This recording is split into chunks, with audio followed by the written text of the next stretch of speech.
Welcome everyone, my name is Archit Seshadri. Thanks so much for joining us for this special series. We're talking to world leaders, global entrepreneurs, as well as CEOs, talking about their businesses, their strategies, and picking their brains about their tips on how you can succeed in the world of business. We're now joined by Jeremy Bassett. He is the founder of CoCubed. He has lived in Australia, Singapore, as well as London. He's here in Mumbai to share his expertise with other folks at this conference. Jeremy, thanks so much for joining us. It's great to be here. So you're here to talk about how businesses can partner up with corporations with startups. How did this idea come about? Yeah, well, I mean, it's off the back of a big trend that's happening where we're seeing most corporates are really struggling to grow, but you get this exponential growth happening in the startup ecosystem. And what we're seeing, what I saw from my 13 years at Unilever and what we see still today is, startups are disrupting every industry. And so it's vital that corporates of every industry are engaging with the startups that are disrupting their core business. And so what we do is we work with corporates to help them rethink how they can do innovation through collaborating with the startups. Why are startups, they're really taken off, in most parts of the world, there's a hotbed here in India, certainly the Silicon Valley. You think about startups and, before you blink, there's so many startups that are just popping up. What is the reason for so much growth and success, especially in some of these markets? Well, the reality is that all of the barriers to entry are coming down. So as big corporates that are built on barriers to entry, we're now, all those barriers are dropping. So whether it's production or media value or relationships with retailers, those barriers to entry are dropping down, and it's giving rise to a whole bunch of people that can set up their own business at a fraction of the cost or a fraction of the time that it traditionally would have cost them. And so you're seeing this wave of entrepreneurship happening, and India is absolutely no exception. You're a nation of entrepreneurs here. And so you see this huge amount of innovation happening in the startup ecosystem. And then that's backed up by a tremendous amount of funding. Last year, venture capital funds put 127 billion into the startup ecosystem. I mean, that's a huge amount of money that's going in, it's funding new growth opportunities, new innovations. And from my perspective, that's funding the future of most industries. And so it's vital that corporates are engaging in that ecosystem to look at, well, how can they be partnering with the startups that are reinventing their industry? And let's talk about your organization. You started a few months ago. Let's talk about CoCubed events. How did this idea come about? Well, like I said, I was at Unilever for 13 years, and in the last 4 years, I put a proposal forward for something that we called the Unilever Foundry, which was Unilever's platform to engage in the startup ecosystem. And it was very simple. We would connect Unilever brands with innovative tech startups to help us pioneer the future of marketing. And CoCubed is basically taking that capability and making it available for every corporate. So it's taking that experience of working with Unilever brands to bring innovation to the brands through the startups and making that available to corporates around the world. How has brand integration, I think, changed over the years? We are growing up in such a different era than our previous generations. With social media and the digital world really taking such a sudden growth. Everybody's on their smartphone, their tablets. I mean, Facebook, Twitter, Instagram. I mean, in terms of getting your brand out there and really connecting with the consumer, how important is that? And how has your firm? How do you guys sort of fit into that equation? Yeah, that's a great question, Archit, because what we're seeing is there's like 14,000 different marketing and ad tech startups that exist around the world. So there are Instagram and Facebook and the big guys, obviously. But then you've got this long tail of innovative tech startups that brands can be partnering with to bring their brand to life in new and different ways. And so what we help to do is help to understand what's the brand strategy, who are they trying to reach, and therefore who are the best innovative tech startups that they could be working with to take their brand to the next level of engagement. What are some things that you've noticed that perhaps corporations are not realizing? Maybe some of their lessons learned, some of their setbacks that other corporations could sort of learn from their mistakes to help them with their growth. What's your advice to some of those companies? Yeah, I think for corporates operating in a world where you've got this massive amount of disruption happening in the startup ecosystem, the first lesson is it's important to realize you can't do it alone. So innovation is not coming from within corporates to the same extent that it is happening on the outside. And it's often not coming from traditional agency partners either. So you have to look outside of your four walls and outside of the four walls of your traditional partners. The second thing is you have to be far more experimental. So I think we've always talked about this idea of plan and perfect as big brands, and we're quite comfortable with that. But we're going into an era where change is happening much quicker, and we have to be far more experimental. It's much more about launch and learn rather than plan and perfect. And then the third thing I think that we have to realize is that consumers are becoming more and more segmented, and therefore we have to look at new, more innovative ways to reach them where they're at that point in time. And the new innovative tech startups that we're seeing can help you do that. And perhaps maybe give us a success story. We've sort of talked about the lessons learned, a corporation that perhaps really encompassed those ideas and was able to use that to really stem growth.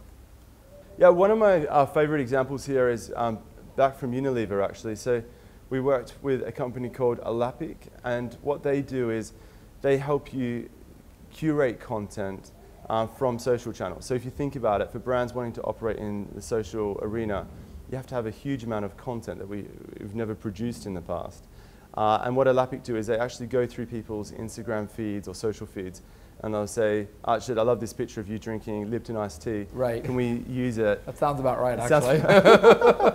And then you'll say yes or no, and then that image then becomes something that Alapic will A/B test versus other images, and then they'll find the best Lipton iced tea drink picture, and then they'll put that back into their social feed. And we find that the interaction with Archid's content versus a branded content is much, much higher. And so, Alapic have helped us to find fantastic content for social feeds in a much more efficient way, which delivers growth and it delivers cost savings to the business.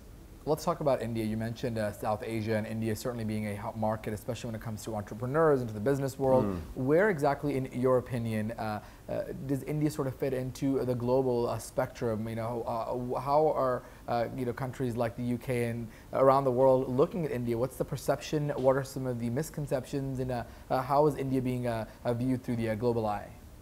Well, from my perspective, India, there's a huge amount of innovation happening in India. Right across India, not just Bangalore, for instance, but right across the country. And I think what's unique about India is, you've got a big population, also a big rural population, and the technology that's developed here is relevant right across Asia and in emerging markets around the world. And so, what we're seeing is, for companies wanting to reach rural consumers, there's a huge amount of technology that's been developed in India that can be used to reach those masses in other countries around the world as well. So that's very interesting from my perspective. And then you've got a huge amount of proper IT development happening, particularly around Bangalore, I guess, which is quite interesting for some of our bigger clients as well. Let's hear about your story. We've heard about corporations, we've heard about some of the startups, we've heard about India. Let's hear about your story. Talk to us about your journey. Where did it start, and what made you, get into this line of work? Well, I grew up in a very entrepreneurial family. So I'm off a dairy farm in eastern Victoria in Australia. We couldn't make enough money from the milk, so my uncle turned it into ice cream, and he had a very successful ice cream business for many years. You milked it well. He milked it well. I like that. It worked really well, and it instilled in me this idea of entrepreneurship. And so I've always had a passion for entrepreneurship. I joined Unilever, the world's biggest ice cream company, ironically, and always had a passion for how do you bring entrepreneurship to a corporate. And I worked in that line for many years. So I was an entrepreneur at Unilever, starting businesses for the company. And we really struggled to land anything that lasted within the corporate. And I learned a huge amount from that experience. I learned that although corporates have scale, it's very difficult to be entrepreneurial within that environment. We're great at scale, but not great at the early stage of startup innovation. And so the other thing I learned is that startups are inventing the future, and it's not really up to corporates to build those businesses. It's up to corporates to realize that those businesses already exist and to help them to scale up. And so that's what got me into this space of open innovation, or collaborative innovation, if you like. We then launched the Foundry, and then off the back of that decided, this opportunity is so great, and it doesn't just belong in Unilever. It belongs with corporates right around the world. And so the opportunity there was to help other corporates go on this same journey, and that's what I'm pursuing now. We wish you the best, very best of luck. And as we wrap it up, I want to ask you a quick final sort of a closing comment. Your advice to those who are leaders or those who are in the world of business. What are some things that you think are the keys to success, especially in the business world in terms of leadership and tricks of the trade from your experience? Well, I think in today's environment, it doesn't matter if you're in corporate or in startup, having an entrepreneurial approach has never been more important. The world is just moving at an unprecedented rate of change, and we have to keep up with that, and entrepreneurship or an entrepreneurial approach is the only way to do that. So that would be my number one tip. I think off the back of that, this idea of experimentation, of failing fast, of iterating, learning and changing, there's never been a more important time to experiment. And then the third thing I'd say is just have a go. I mean, don't overthink it. It's been an amazing journey for me moving into the startup land and moving out of corporate. I think if you're interested in entrepreneurship and wanting to make that move from corporate to entrepreneurship, there's no good time for this, right? It's sort of like having a baby. You just have to jump in and have a go. So if you're thinking about making the move into startup land, just do it. All right, our pleasure. Thank you so much. We appreciate your time. That was Jeremy Bassett giving his perspective, his insights, as well as some of his advice he is presenting in Mumbai to other business entrepreneurs and leaders having worked both in the corporate as well as the startup spectrum.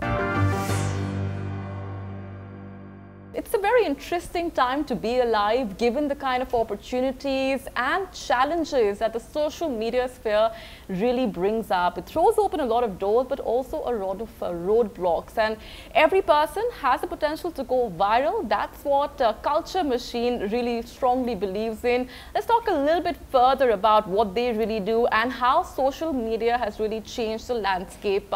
Sameer Pitawala, co-founder and CEO of Culture Machine, joining us. Thanks very much, Sameer. What, according to you, has social media really done to actually change the landscape of how we really view news and how we really look at the interpretation of what's really going viral? Thanks, Molly, for having me. There's roughly about 400 million millennials in India right now, making us the largest, youngest population in the world. These are projected to go to about 500 million in the next 3 years, and these 500 million audiences will be spending $320 billion. They also happen to be 50% of the working force population, and 70% of them actually take care of their own household. They actually run their houses, so they contribute a majority to the household income. So when you look at the taste preferences and where they spend their time, it's essentially on their mobile phones and on social media platforms. All social has turned to video. YouTube, Facebook, Twitter, Snapchat, Instagram are the new Tata Skies and Dish TVs. Even for news, we've seen for news. Yeah. In fact, the latest Reuters study, which was done on news consumption, said that all millennials, the first port of call where they get their news from is social media. And all of this is video. So the way we look at it is YouTube, Facebook, Twitter, Snapchat, Instagram are the new Tata Skies and Dish TVs. And if they are the new Tata Skies and Dish TVs, we are building sort of the media network, the Z's or the stars on the back of these platforms. Right. So tell us a little bit more about how, according to you, are these challenges really going to worsen or improve given the kind of potential that social media has in a country like ours? I think the challenges are only going to worsen because there's a lot more fragmentation. If you dial back 5 years ago, 6 years ago, it was only YouTube as a video platform in the country. 2 years ago, Facebook launched video and has grown dramatically. If you look at the new report that we have released, it has now 58% of all video users are watching video on Facebook as well. So it's been a dramatic increase in terms of video consumption, not just on Facebook, but also now on Instagram. WhatsApp is sort of like the place where there's dark matter of video, where so many people sharing video. Obviously, statistics are not available, but one assumes it's billions of views just being in terms of videos being shared on WhatsApp. Sure. And this does not include new platforms like UC browser, which is a very popular web browser, videos being watched on those. Messaging platforms like Hike or Facebook Messenger again are very large when it comes to shareability in terms of video content. Sure. And this is just the advertising supported ones. I'm not even talking about the subscription ones like Netflix, Amazon and all the others which have come up. So I do believe that inherently, as the pipes have become capable of supporting higher bandwidth quality and also in terms of content originally on these platforms has grown, there's an explosion in terms of consumption in the country, and the new genres being created only for these platforms in terms of content and programming. What are Indians watching the most on YouTube? If you look at our recent study, entertainment and comedy are generally what's working, but that's changing now really rapidly. New genres. No surprises there. I also believe that it's a lot to do with the way that television has been heavily regulated in the country due to INB guidelines. So what's happening is genres which are able to speak out and speak openly tend to flourish on platforms like digital, where there is not really any regulation, thankfully so. Sure. But the other genres have really grown dramatically. When you look at education in general, entertainment, while it has been big, education has been sort of a dark horse. It has billions of views generated, especially in terms of preschool content. You have news, which is growing fundamentally because of the rise of the internet in local languages. You have regional news products doing phenomenally well. So education, cooking and food in general tend to be really large genres because they have long lifespans in terms of content, but also because there's so much of innovation happening right now on digital video in genres like cooking and food. Science and technology, while small, are growing really rapidly because a lot of people are looking at the internet to watch content in those formats to understand what's the latest, whether it's from making decisions and buying gadgets to television sets to just knowing about what's happening in the world of technology. So pretty much every genre is growing dramatically. Entertainment and comedy are still large. Music obviously has been one of the biggest in general, if not bigger than entertainment, but one doesn't talk about it because it's assumed that, you know, it's a part of the fabric of video. But yeah, I mean, besides the top three obvious ones, all these other genres are growing at a rapid pace. Do you see social media overshadowing the traditional forms of media in the time to come? I think they will inherently, or digital media for that matter. I think it's pretty much fait accompli. If you read, you know, it's the things which are inevitabilities in technology. Television serves broad audiences broadly. I think what digital does is serve some audiences broadly. So you're able to actually literally personalize media and do it at a scale unimaginable because of television's constraints technologically. Right. So if you have an experience which is personalized for you, you have video content and you have a EPG personalized for your taste buds, you only get delivered programming which you like, and it's filtered algorithmically for you. I think that's a much better experience than watching a general consensus programming around a television set. I think that's exactly what's happening, where the television set is now being converted into just another display, large display in the living room. And platforms like SWOT platforms like whether it's YouTube, Netflix, Amazon, Facebook are customizing video depending on your taste buds, so that your experience in the living room is personalized. So it's pretty much, I think, the way technology is going to shape consumption. It's an inevitability. One doesn't know whether it's going to happen now or in the next 10 years, but video or IP seems to be the only way that this can progress. Absolutely, and given the kind of trends that we are already looking at when it comes to online news, or you look at genres like those which have just changed dramatically with the advent, and more so now. I think as the internet has moved towards becoming capable of supporting higher and higher quality of video and higher quantums of video, genres like news, I think, especially on traditional television, are in for some serious amount of competition, because you don't really need breaking news when there's nothing faster than, you know, social platforms. It's I think authenticity comes and plays a big part in genres like news, but there's no reason why, you know, today television news channels don't look at them as television news channels. They look at themselves as news companies, regardless of platform. Let's take a step back at the macro level. How prominently, according to you, does India feature on the global social media space? We do know India is a huge market, but it comes with a lot of challenges. Yeah, that's a great question. Actually, India has always featured amongst the top 3 markets for any of these platforms, whether it's Facebook, YouTube or Instagram. In general, over the last 6 to 7 years, it's pretty much been a part of the top 5 platforms, interchangeably between Brazil, which has always been sort of the competition for India in terms of consumption. With the advent of 4G, consumption has blown up. The reason being that there's a very new kind of audience which has come outside of the metros, who has come online for the first time. So that's truly changed the game in terms of the way platforms in general look at India. The challenge, however, has been the amount of digital spending in the country.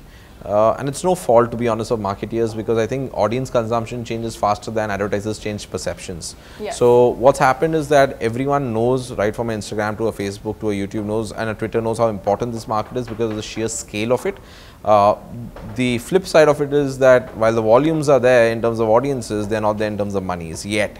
So that's why it tends to be sort of schizophrenic, where it's important for audience acquisition, but not really a material market for them in terms of their bottom lines or the top lines. Also looking at the demographics, have things changed when it comes to the millennial versus the other categories consumption? Has there been a shift in any manner when it comes to their digital media consumption? Generally, 18 to 35, which is looked at sort of the core millennial audience, which is on the internet, tends to be endemic consumers, which means that they consume 7 to 10 times more content than any other age group. By that I mean older than 35. Right, so younger than 18, obviously these are even more endemic than the 18 to 35-year-olds, and their patterns tend to be even more indulgent. But generally 18 to 35 tend to consume the most. More importantly, I think the one key statistic one should look at is the internet in India is heavily male skewed, and I think that's something which should change as more and more women come online. How is it male skewed? Because of just, I mean, reasons are many. One is also because data has been so far an expensive commodity in order to purchase. Mobile phones, again, I mean, it's a much more complex, you know, ecosystem to look at holistically, because it looks at whether, you know, how many women can afford high-end handsets or smartphones, because they're not necessarily the primary earners. So it tends to be that the men tend to have, you know, handphones. In urban societies, no, but in terms of tier 2 and tier 3 city towns, if you look at recent studies done including by BCG, it says that most women who are going to come online in the ensuing years are still mostly going to be from urban societies, as opposed to tier 2, tier 3, tier 4 cities, towns and villages. And I think it's a twofold thing. Obviously, data connectivity, pricing drop, cost drop, along with handset prices dropping, will allow more of this demographic to come on board. But the other challenge is also great quality content. There's not enough of it focused around women, unlike television. All right, also coming to the issue of the menace of terrorism, since you've been born and brought up in Mumbai, it's witnessed a number of attacks. We are looking at terrorism becoming a global menace. But when it comes to the social media aspect of how we're looking at terrorism as an issue really being tackled, do you think social media, in a way, be it even the digital media, really improves things or makes it more challenging? For example, when it comes to the videos that are being shared on social media, do you think that creates more panic, or do you think that actually helps the cause? One man's terrorist is another man's freedom fighter, and I think there's nothing which talks about that in more accurate detail than the internet, where all forms of perception are equally welcomed by an algorithm, except that some perceptions win over others because of what gets shared and what gets viewed. I think the challenge with our technology universe that we live in is that it can create an echo chamber, where if you hold a certain thought and belief, that thought and belief gets perpetuated depending on what gets shared by your immediate peers. So I think that the challenges that short can, I believe, accelerate a certain kind of perception which may be misplaced, and in certain cases it can you know, put out content which is not even true gets shared. I mean, recently we saw that happening with a renowned author, and there are upteen examples of content which actually helps improve humanity and also helps degrade it. So I believe the internet as a platform is neutral. It's a force of nature. We use it to, you know, generate electricity or use it to burn down houses. Depends on how people use it. Very aptly summarized. Thank you very much for your time, Sameer Pitilwala, and wishing you all the very best. Thank you, Molly, for having me.